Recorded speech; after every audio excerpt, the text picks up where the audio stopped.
नमस्कार दोस्तों, कैसे हैं आप सब। उम्मीद करता हूँ आप सब अच्छे होंगे और अपनी पढ़ाई जारी रखे होंगे। और जैसा कि हम आज रात में हम रिकॉर्ड कर रहे हैं वीडियो, और क्योंकि ऐसा मुझे प्रतीत हुआ कि कहीं ना कहीं बच्चों में मोटिवेशन डाउन है। बच्चों की पढ़ाई बढ़िया से, लेकिन कहीं ना कहीं वो चाहते हैं कि इस तरीके से मुझे थोड़ा कमी वैसक रह गई है, मैं उसको पूरा करना चाहता हूँ। साथियों, आप सब मेहनत कर रहे होंगे क्योंकि कल बिल्कुल पता है कि कल 8 बजे से हमारा पेपर है। तो साथियों, आप जब भी तुमको टाइम मिलता है आप वीडियो देख लीजिएगा। मैं क्वेश्चन फटाफट करवाता हूँ। आपने देखा जैसे मैं करवाता हूँ यूपीएमएसपी से हम एक साइड है उससे मैं मॉडल पेपर निकाले हैं। हमको पता चला कि मैं ऑफलाइन कोचिंग में पढ़ाता था, सभी विषयों के मैंने मॉडल पेपर बच्चों को दिए हैं। उससे मुझे पता चला कि हर मॉडल पेपर से लगभग 10 नंबर का एज इट इज़ उतर रहा है, और हिंदी वाला तो पेपर लगभग बहुत ही नंबर का था, पूरा एज इट इज़ नहीं उतरा था। तो इसलिए मैं कैसा हूँ, जो भी मैं ये मॉडल पेपर करा रहा हूँ इसे मैं इंपॉर्टेंट क्वेश्चन में करवा देता हूँ, जो तुमको अच्छे से उसमें आएंगे। तो साथियों, तो आप बने रहिए लास्ट तक, और वीडियो पसंद आए तो लाइक करिएगा, शेयर करिए और चैनल को सब्सक्राइब कर लीजिएगा। आगे बढ़ते हैं, चलो फटाफट बिना टाइम वेस्ट कर शुरू करते हैं आज का सेशन। क्वेश्चन नंबर लेते हैं। पहला लिखा है भैया, बहुविकल्पी क्वेश्चन लिखा नंबर 1, निम्नलिखित में से कौन सा सहवास संख्याओं का युग्म है, लिखा है। देखिए साथियों, सहवास संख्या क्या होती है, वे संख्या, देखो हमने क्वेश्चन हम लिखवाएंगे नहीं, आप सिर्फ को समझना है। सहवास संख्या क्या होती है, वे संख्या जिनमें एक से ज़्यादा उभयनिष्ठ गुणनखंड ना हो। एक, सिर्फ ओनली एक होना चाहिए। जैसे हमने माना 7 लिखा और 8 लिखा, 7 लिखा और 8 लिखा, तो 7 गुणनखंड क्या होंगे, गुणे 7 होगा। और 8 के क्या होंगे, 1 गुणे 2 गुणे 2 गुणे 2 हो सकते हैं। लेकिन देखो मिला क्या, एक ही तो मिला, तो एक भैया 7 मिला ना। तो ये सहवास संख्या होती है। तो आप सहवास संख्या ना निकल लेना। सहवास संख्या वे संख्या, ये क्वेश्चन थोड़ा गलत लिखा है। ऐसे क्वेश्चन होता है कि निम्न में से कौन सा सहवास संख्याओं का युग्म नहीं है। तो साथियों, क्वेश्चन पहला लिखा है 14,35, दूसरा लिखा है 18,25, तीसरा लिखा है 31,93 और चौथा लिखा है 32,62 लिखा है। साथियों, इसमें दो सहवास संख्याएं दे रखी हैं, सहवास संख्या दे रखी है। नंबर 1 दे रखा है 14,35 दे रखा है, और तीसरा दे रखा है दूसरा वाला 18,25। दो संख्या दे रखी है। क्वेश्चन ध्यान रखना, आप कंसेप्ट समझिए, बाकी कुछ ना समझिएगा। लिखा है भैया 14 और 35 दे रखा है, ये सहवास संख्या है। दूसरा लिखा है भैया 18 और 25, ये सहवास संख्या। साथियों ध्यान रखना, इसको क्वेश्चन जरूर करना जाके आप। अगला क्वेश्चन जैसे लिखा है द्विघात समीकरण क्या 3x² मूलक गुणनफल, क्या लिखा भैया। दूसरा क्वेश्चन विकल्प लिखा 3x² माइनस का 4x और बराबर 0 लिखा। कह रहा मूलों का गुणनफल क्या होता है भैया। सबसे पहले तुलना कराएंगे ax² प्लस का bx प्लस का c बराबर 0 से तुलना कराएंगे। तुलना जब कराएंगे तो क्या लिखेंगे भाई, a का मान निकलेगा 3, b का मान निकलेगा मेरे भाई माइनस का 4, c का मान क्या निकलेगा भैया 0। जब होता नहीं तो 0 लिख देते हैं। मूलों का योग गुणनफल क्या होता है भैया, अल्फा इंटू बीटा क्या होता है भैया, c/a होता है। c का मान क्या लिखा है 0 बटे लिखा है, a का मान लिखा है 3, यानी कि दैट इज 0 आंसर। तो इसमें ऑप्शन नंबर कौन सा, पहला सही। दूसरे में कौन सा सही है मेरे भाई, दूसरे में पहला सही है। तो का वाले में ऑप्शन गलत है, क्योंकि हो सकता है उसमें 2 ऑप्शन सही दिखाई पड़ रहे हैं ना। तो इसमें पेपर में नहीं आएगा ऐसा कुछ, पेपर में बिल्कुल सही आएगा। तो हमने कॉन्सेप्ट आप ध्यान रखिए कैसा होता है। आप क्वेश्चन जरा क्वेश्चन नहीं, आप क्वेश्चन हम दूसरा लेते हैं। क्वेश्चन जैसे दूसरा लिखा है मेरे भाई, तीसरा समरूप त्रिभुजों की विशेषता होती है। समरूप त्रिभुजों की विशेषताएं, तो मैं थोड़ा स्पीड इसलिए दे रहा हूँ क्योंकि बहुत कम समय में थोड़ा ज़्यादा लेक्चर डिलीवर करना चाहता हूँ, ज़्यादा कंटेंट आपके पास पहुँच जाए। इसलिए अगर आपको लगता है थोड़ा स्पीड हमारी तेज़ है, तो आप अपने मोबाइल से स्पीड कम करके वीडियो आप देख सकते हैं। चलिए क्वेश्चन लेते हैं। समरूप त्रिभुज की विशेषता लिखा नंबर 1, उनकी संगत भुजाएं समानुपाती होती हैं, उनके संगत कोण बराबर हों, उपरोक्त में से दोनों इनमें से कोई नहीं। बिल्कुल सिंपल सा, समरूप त्रिभुज क्या होते हैं भैया, वे त्रिभुज जिनकी भुजाएं समानुपाती और उनके प्रत्येक कोण बराबर होते हैं ना, संगत कोण बराबर। तो इसमें भैया तीसरा वाला ऑप्शन सही हो जाएगा। तीसरे वाले में तीसरा आपका ऑप्शन सही हो जाएगा। तो अगला लेते हैं क्वेश्चन लिखा भैया, अगला क्वेश्चन लेते हैं। क्वेश्चन लिखा है मेरे भाई, अगला क्वेश्चन लेते हैं फटाफट, तुरंत बिना टाइम वेस्ट के अगला क्वेश्चन लिखा क्वेश्चन भैया cos 60 क्या लिखा है। इस तरीके देखो क्वेश्चन आने वाला है, एक जरूर आएगा इस तरीके क्वेश्चन। cos 60 लिखा है भाई, और लिखा है मेरे भाई cos 30 लिखा है। क्या ये cos 60 एंड cos 30 लिखा है, और माइनस का sin 60 लिखा है, इंटू लिखा है sin 30, और क्या लिखा है इंटू sin 30। तो फटाफट इसमें क्या करते हैं भैया, कह रहा है इसका मान बताओ। फटाफट कुछ नहीं करना भैया, तुमको ये देखो सूत्र, तुमको साइन ए का से इंटू का से और माइनस साइन इंटू साइन भी, ये तो सूत्र पता नहीं तो सूत्र साल फिर इसको मान करके लगाते हैं भैया। रूट भैया का 60 का वन क्या होता है, का 60 का वन साइन 23 का वन 1/2, तो का 60 का वन 1/2 होता है। का 23 का वन कितना होता है, साइन 60 का वन √3/2। इस तरीके से का 60 का 23 का वन √3/2 माइनस साइन 60 का वन क्या होता है √3/2 और साइन 23 का वन 1/2 होता है कि नहीं। तो देखो ये तो पूरा ही पूरा ये टोटल जाए तो आंसर 0 आ जाएगा, आंसर 0 आ जाएगा। तो भैया कौन सा नंबर पहला सही है, निम्न में केंद्रीय पद्धति का माप नहीं है। कह रहा भैया निम्नलिखित में से कौन सी केंद्रीय प्रवृत्ति की माप नहीं है, तो इसमें भैया नंबर 2 हो सकता है बहुलक वाला। क्या हो सकता है, आंसर बहुलक होगा, क्योंकि माध्य और मध्यिका बीच का ही निकलता है। याद रखिएगा। क्वेश्चन करते हैं अगला तीसरा। तो इस तरीके से हमारे विकल्प हो जाएंगे। नंबर आखिरी को विकल्प लिखा, 2 बिंदुओं के निर्देशांक -8 का 0 है, 0 का -8 है। इन बिंदुओं से बने रेखाखंड के मध्य बिंदु के निर्देशांक ज्ञात करो। क्वेश्चन लिखा भैया -8 का 0 और 0 का -8 कह रहा है मध्य बिंदु के निर्देशांक ज्ञात करो। तो मध्य बिंदु सूत्र क्या होता है भैया, मान लेते हैं x1 y1 x2 और y2। सूत्र क्या होता है भाई, मध्य बिंदु निर्देशांक x1 + x2 बटा 2 y1 + y2/2 होता है मेरे भाई, ये सूत्र होता है। अब करना क्या, रख दीजिए मान से फटाफट। x1 क्या मान लिखा भैया -8 लिखा है, इसका लिखा है x2 0 लिखा बटा लिखेंगे 2, इसका लिखा भैया हमारा लिखा है 0, इसका लिखा है -8 बटा क्या हो जाएगा 2, यानी कि -4 -4। दिस इज द आंसर भैया। तो इस तरीके से हमारा क्वेश्चन नंबर इसका इस भैया आखिरी वाले का आड़ा वाले का क्वेश्चन तीसरा विकल्प नंबर सही है। तो आप क्वेश्चन करना जाके अगला क्वेश्चन, जैसे अब दूसरा क्वेश्चन ले लेते हैं। इस तरीके से मेरे विकल्प भी खत्म हुई और दूसरा क्वेश्चन क्वेश्चन लेते हैं फटाफट। क्वेश्चन दूसरा लिखा मेरे भाई, द्विघात समीकरण 2x² - 4x + 3 का विभक्त कर याद कीजिए और मूलों की प्रकृति भी ज्ञात करिए। देखो भाई 2x² - 3x क्या लिखा है, ये देखो इस तरीके क्वेश्चन आने वाला ही है, ध्यान रखिएगा। 2x² एक लिखा है, सवाल लिखा है 2x² - 4x + 3 बराबर कह रहा है 0 के विभक्त कर याद हो। विभक्त का सूत्र क्या होता है भैया, b² - 4ac होता है। तो सबसे पहले लिखना तुलना लिखना है ax² bx a² + bx + c बराबर 0 से तुलना करने पर तुलना कराएंगे, कराने पर ना लिखना, करने पर लिखते हैं। ध्यान रखिए a बराबर क्या होता है 2, b बराबर क्या होता है -4, c बराबर क्या होता है भैया 3 होता है। सो विभक्त कर क्या होता है, d बराबर होता है b² - 4ac। तो b का वन क्या लिखा मेरे भाई 4 चको हो जाएगा -4 का स्क्वायर 4 -4 इंटू a का वन क्या लिखा भाई 2 लिखा, c का वन क्या लिखा 3 लिखा है। तो -4 क्या मतलब 16 हो जाएगा, -4 दूना 8 दिए 24 होता है कि नहीं 24। देखो भैया इसका क्या हो गया भैया, मतलब 4 2 दूना 4, इस देखो बी का लिखा -4, तो बी का -4 16 20 का -4ac।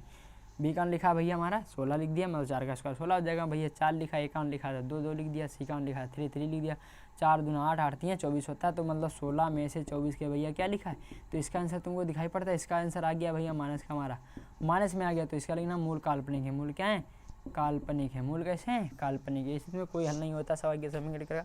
इस तरीके से इस का सवाल हो गया। तो मूलों की प्रकृति भैया ये विविध कर निकल आया। मूलों की प्रकृति क्या होगी, काल्पनिक। ठीक मेरे भाई, आगे बढ़ते हैं।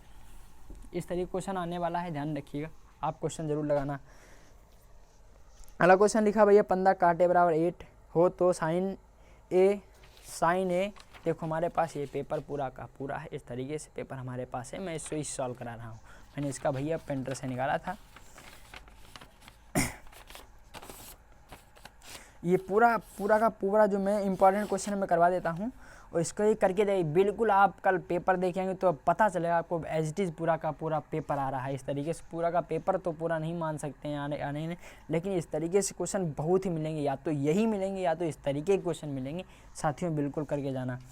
दूसरा लिखा भैया 15 काटे बराबर 8, क्या लिखा है 15 कॉट ए बराबर 8। 15 कॉट ए बराबर क्या लिखा 8। जैसे देखो अब कैसे, जैसे हमने लिखने का तरीका देखो, हम एक में बता रहे हैं बाकी नहीं बताएंगे।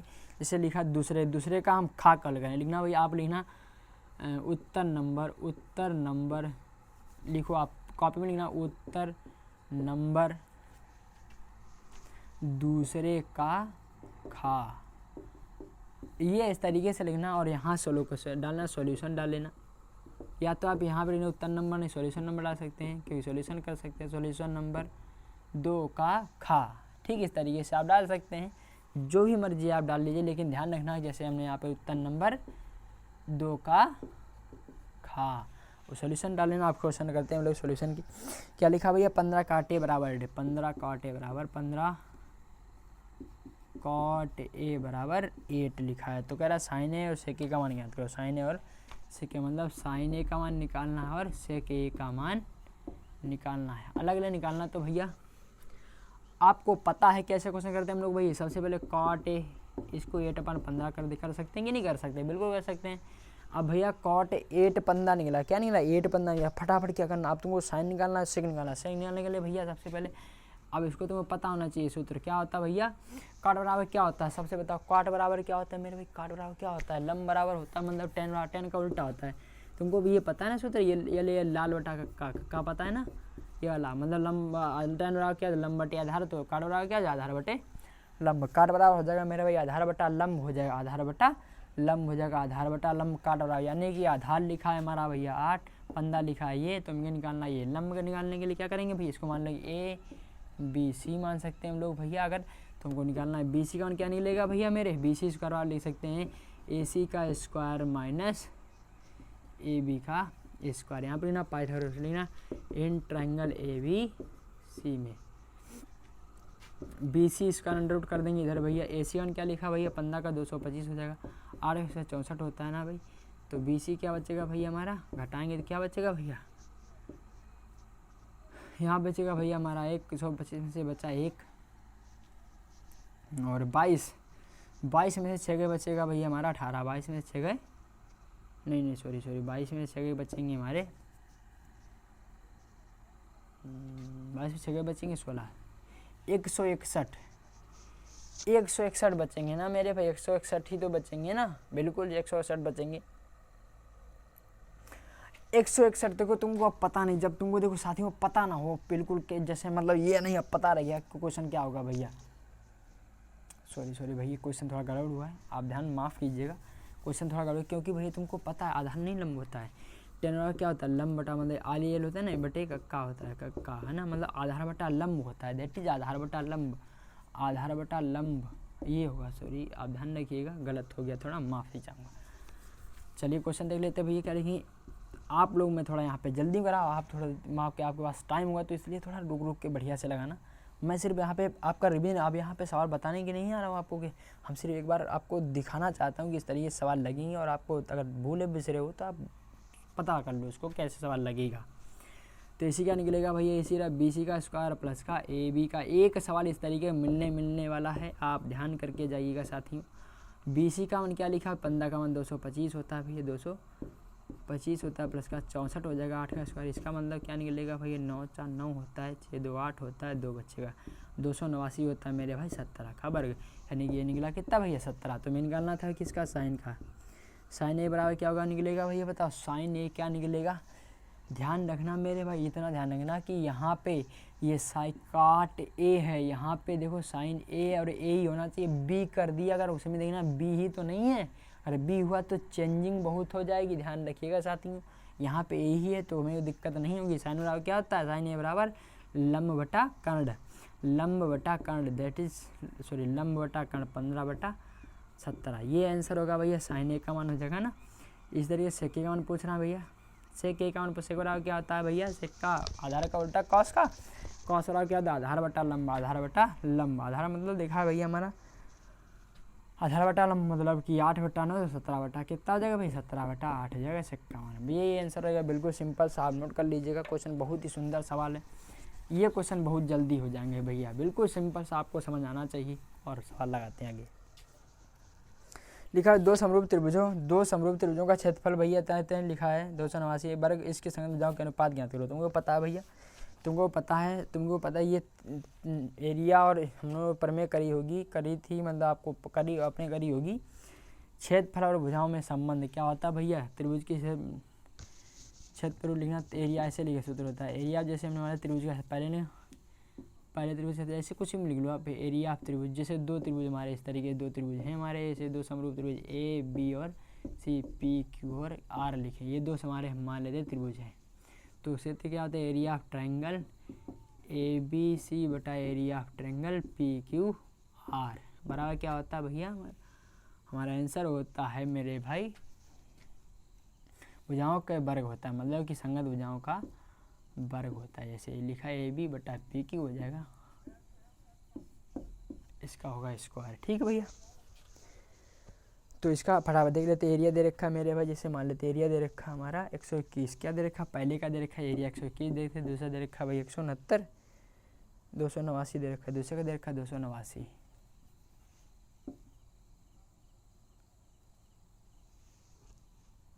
दे रखा। AB का मान दे रखा, AB मेरे भाई कुछ नहीं दे रखा, हमको तो निकालना ही है ना, AB बटा PQ, BQ मान निकालना ही है। तो इधर जो दे रखा है ना ये स्क्वायर इधर आगा अंडर रूट चल जाएगा इधर वाला, तो AB बटा PQ जो बचेगा, AB बटा PQ मेरे भाई ये PQ, AB बटा PQ जो बचेगा वो मेरा भाई बचेगा 11/17। ये हमारा आंसर है 11/17। एक समरूप त्रिभुज वाला आना ही आना है मेरे भैया, इसको ज़रूर देख के जाइएगा, ज़रूर ज़रूर ज़रूर देख के जाइएगा साथियों, ज़रूर देख के जाइएगा, मेरी बात मान लीजिए, करके जाना। ठीक मेरे भाई साथियों, बिल्कुल नहीं तो आप बिल्कुल आप मेरे शब्दों पे गर्व करेंगे कल कि मैं क्या बता रहा था, और बिल्कुल आएगा साथियों, करके जाना। जिसने बिल्कुल नहीं पढ़ा, ये मॉडल पेपर है, मैं आपको फ़ोटो भी दिखाया, तो आपके पास मोबाइल हो स्क्रीनशॉट ले लेना। ये देखो फ़ोटो है, ये अच्छी सी फ़ोटो है, आप स्क्रीनशॉट ले लेना और आपको दिखाई पड़ जाएगा साथियों। ये है, और इसका दूसरा पेज ये रहा साथियों, बिल्कुल है। आप इस तरीके से आप ये कर ले सकते हैं। ठीक साथियों, इस तरीके से आप स्क्रीनशॉट ले लेना जाके। आप क्वेश्चन लेते हैं हम लोग फटाफट दूसरा। अगला क्वेश्चन जैसे लिखा है, दूसरा हम कर रहे हैं, अब तीसरे पहुँचेंगे आगे। अब क्वेश्चन लिखा है मेरे भाई, इसका 2 समरूप वाला हो गया है, बिल्कुल जैसे लिखा है हमारा, बिल्कुल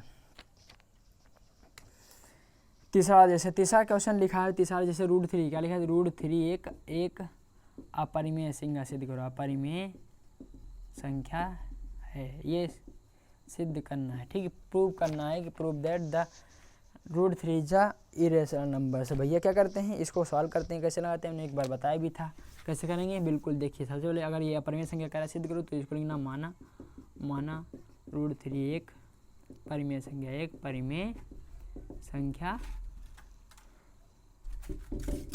√3 एक परिमेय संख्या है। ठीक है, √3 एक परिमेय संख्या। अगर √3 एक परिमेय संख्या है तो लिख सकते हैं √3 बराबर P बटा Q लिख सकते हैं ना, जहाँ लिखना P और Q सह संख्या है, सह अभाज्य संख्याएं हैं। सह संख्या भी मैंने बताया जिनमें एक से ज़्यादा कॉमन नहीं होता। आगे देखते हैं, तो इसको लिख सकते हैं मेरे भाई, लिख सकते हैं, इसको लिखेंगे भैया हम लोग P√3 बराबर Q, नहीं सॉरी Q√3 बराबर, ऐसे लिख सकते हैं ना। मानना समीकरण नंबर 1, समीकरण लेना, दोनों पक्षों का वर्ग करने पर, दोनों पक्षों का वर्ग करने पर करेंगे तो क्या लिखेंगे भैया, √3 Q का हो जाएगा स्क्वायर बराबर P का क्या हो जाएगा भैया स्क्वायर, 3Q स्क्वायर हो जाएगा भैया, इसका हो जाएगा P स्क्वायर। यानी कि देखो, तो 3 गुणे Q स्क्वायर बराबर भैया P स्क्वायर है, यानी कि इसका मतलब है जो P है, जो P स्क्वायर जो है 3 से विभाज्य है, तभी तो भैया जो P स्क्वायर जो है 3 से तभी तो विभाज्य होगा ना, बिल्कुल सिंपल सा विभाज्य होगा, क्योंकि P के गुणनखंड जब हमने करेंगे तो 3Q स्क्वायर है, तो 3 आ रहा, लिखना P स्क्वायर 3 से विभाज्य, 3 से विभाज्य है, अतः P भी 3 से विभाज्य होगा। P भी 3 से क्या होगा भैया मेरे विभाज्य होगा। अब P 3 से विभाज्य होगा तो जैसे माना लिख लेते हैं, माना कितनी बार, जैसे कुछ भी मान लेते हैं, जैसे मान लेते हैं हमने माना P बराबर लिख देते हैं 3C मान लो, P बराबर 3C मान लो, क्योंकि हम जैसे मान लो कितनी बार जाएगा हमें नहीं पता, लेकिन 3 कुछ कितनी बार जाएगा गुणा करने पर आता है, तो हमने ये लिख लिया है। ये लिखना मान समीकरण 1 में रखने पर, उठा के रख देंगे तो P इसी जगह पे समीकरण ये लिखा ये वाला, तो 3Q बराबर क्या होगा भैया 3PC हो जाएगा कि नहीं 3C। अब दोनों पक्षों लिखना, दोनों पक्षों का वर्ग करने पर, दोनों पक्षों का वर्ग करेंगे तो क्या मिलेगा भाई, तो हमको मिल जाएगा साथियों, दोनों पक्षों का वर्ग करेंगे तो मिल जाएगा हमको √3Q स्क्वायर बराबर क्या है 3C स्क्वायर, ये मिल जाएगा।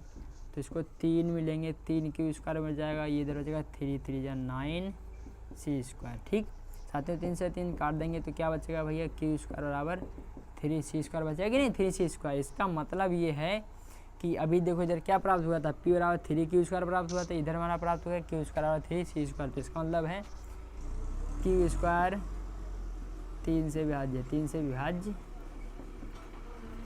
क्यू स्क्वायर 3 से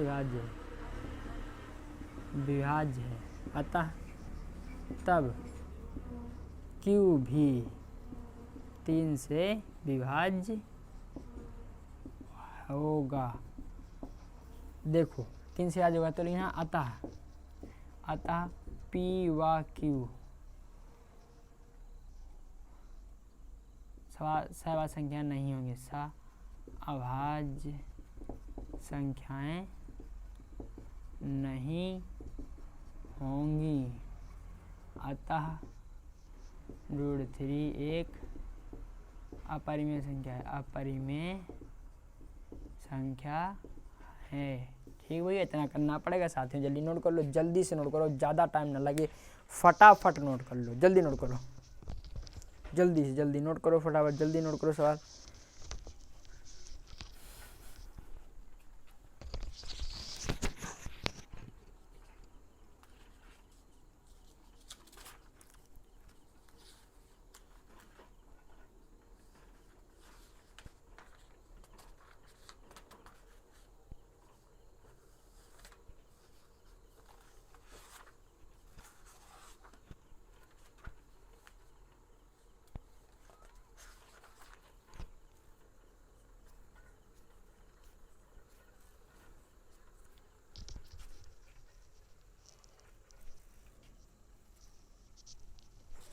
चलिए साथियों, आपको लिख गया होगा, आगे मिटा देते हैं हम लोग क्वेश्चन।